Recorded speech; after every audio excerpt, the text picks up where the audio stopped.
Peggy 3. In the real world, international football management offers a unique set of challenges which the average club manager could go a whole career without facing. Challenges such as bringing together a disparate group of individuals for a short period, dealing with even higher public expectation, and having club managers be unhappy at you for picking their players, and also for not picking them, as this can affect the players' morale. In FM13, we've added a lot of these elements into the game, so it reflects the pressures of international management more accurately than before. As in the real world, the media focus on the international manager in FM13 is pretty intense.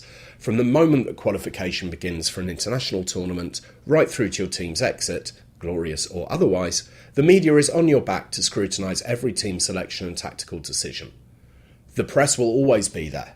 They'll ask you about who's in your squad and who isn't, they'll clamour for certain players to be picked or dropped, and they'll focus intently on your responses to all of their questions. This media attention may be intense, but it does serve to focus the international manager's mind. After all, if you pick a player for a certain position over another player in the same position who's consistently achieving better ratings, you better have a good explanation. The media will also keep a very keen eye on how you deal with injuries to key players in the build-up to and during international games and tournaments. Important as it is, though, good interaction with the media is only one of the communication skills that an international manager will have to demonstrate. The successful international manager will also have to show a similar flair for interacting with his players. In FM13, the international manager's interaction with individual players is more sophisticated than it's been previously. For example, you can now tell a player that he needs to be playing more first-team football if he's to figure in your plans, or even that he needs to move to a bigger club.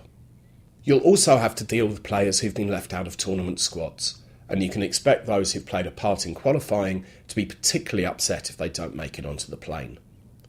And it's not just about dealing with individuals either. Something which we've introduced into FM13 is that international managers will now communicate with their entire squad through team meetings, which take place both when you first assemble your squad and also before they return to their clubs.